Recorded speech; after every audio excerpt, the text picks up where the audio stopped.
Hello everyone. आज हम लोग डिस्कस करने वाले हैं अकाउंटिंग इक्वेशंस के प्रैक्टिकल प्रॉब्लम के क्लास 11th के practical problem number 1। What will be effect of the following on the accounting equations. क्या इफेक्ट पड़ेगा फॉलोइंग ट्रांजैक्शंस का अकाउंटिंग इक्वेशंस के अंदर पे। Transaction number 1, started business with cash 45,000 rupees. Business start किया गया कैश के साथ 45,000। Open A bank account with deposit 4,500।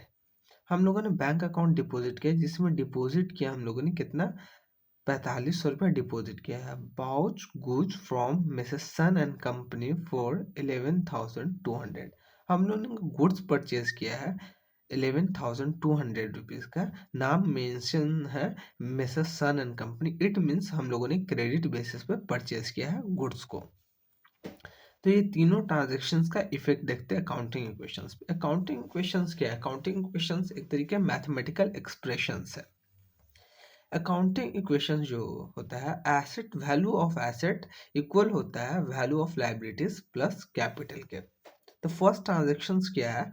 Started business with cash. इसका इम्पैक्ट देखना है, एसेट पे क्या पड़ रहा है, लाइबिलिटी पे क्या पड़ रहा है और कैपिटल पे क्या पड़ रहा है। ठीक है। और एसेट में भी कौन सा एसेट इंक्रीज हो रहा है या डिक्रीज हो रहा है, लाइबिलिटीज में भी कौन सी लाइबिलिटी इंक्रीज हो रही है या डिक्रीज हो रही है, या कैपिटल इंक्रीज हो रहा है या डिक्रीज हो रहा है, उसको आइडेंटिफाई करना। उसके बाद रिकॉर्ड करेंगे।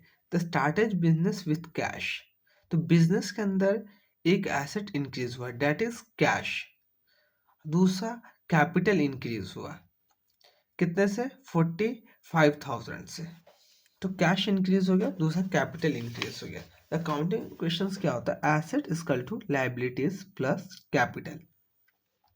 एसेट में कौन सा एसेट इंक्रीज हुआ? कैश। कितने से? 45,000 से। और कैपिटल कितने से इंक्रीज हो गया? 45,000 से, फर्स्ट ट्रांजेक्शन की वजह से। सेकेंड ट्रांजेक्शन क्या बोल रहा है? Open A bank account with deposit of 44,500। हम लोगों ने बैंक अकाउंट ओपन किया है जिसमें हम लोगों ने डिपॉजिट किया है 4,500 रुपये। तो एक एसेट इंक्रीज हो गया, that is our bank, and another asset decrease हो गया, that is our cash. 4,500 rupees से हमारा बैंक इंक्रीज हो गया, 4,500 से कैश डिक्रीज हो गया। सेकेंड ट्रांजेक्शन की वजह से बैंक एसेट साइड हम लोगों ने इनर कॉलम ड्रॉ किया है, डेट इज बैंक का कॉलम। 4,500 बैंक का कॉलम हम लोगों ने ड्रॉ किया और 4,500 हम लोगों ने कैश लेस कर दिया।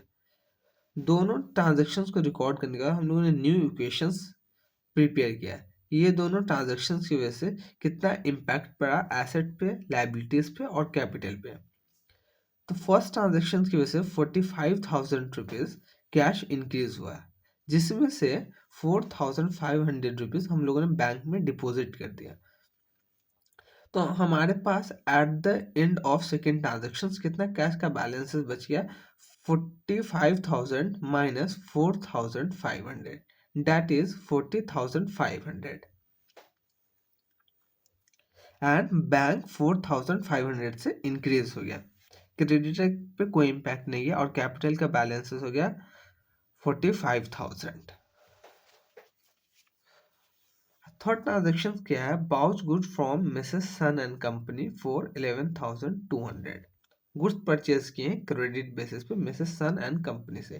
तो एक स्टॉक इंक्रीज हो गया बिजनेस के अंदर, एंड दूसरा लाइबिलिटी इंक्रीज हो गया, that is our creditor. One asset increase हो गया, अनदर लाइबिलिटी इंक्रीज हो गया। तो स्टॉक कितने से इंक्रीज हो गया? 11,200 से। लाइबिलिटी भी इंक्रीज हो गया 11,200 रुपीज से। तो हम लोगों ने रिकॉर्ड कर लिया थर्ड ट्रांजेक्शन को। स्टॉक कितने से इंक्रीज हो गया? 11,200 से।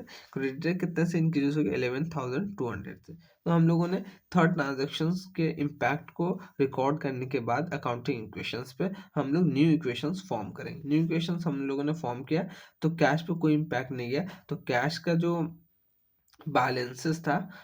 बैलेंसेस था वही क्या चीज हो गया? न्यू इक्वेशंस में आ गया 40,500। बैंक पे कोई इम्पैक्ट नहीं गया, जिसके से बैंक का बैलेंस हो गया 4500। स्टॉक का कितना बैलेंस हो गया 11200। क्रेडिटर का कितना बैलेंस हो गया 11200। 11200। कैपिटल का बैलेंसेस कितना हो गया 45,000 रुपीज कैपिटल का बैलेंसेस हो गया। ठीक है, तो जितना एसेट का वैल्यू होगा वो इक्वल होगा लायबिलिटीज प्लस कैपिटल के। इसलिए अकाउंटिंग इक्वेशंस को बैलेंस शीट इक्वेशंस के नाम से भी जाना जाता है।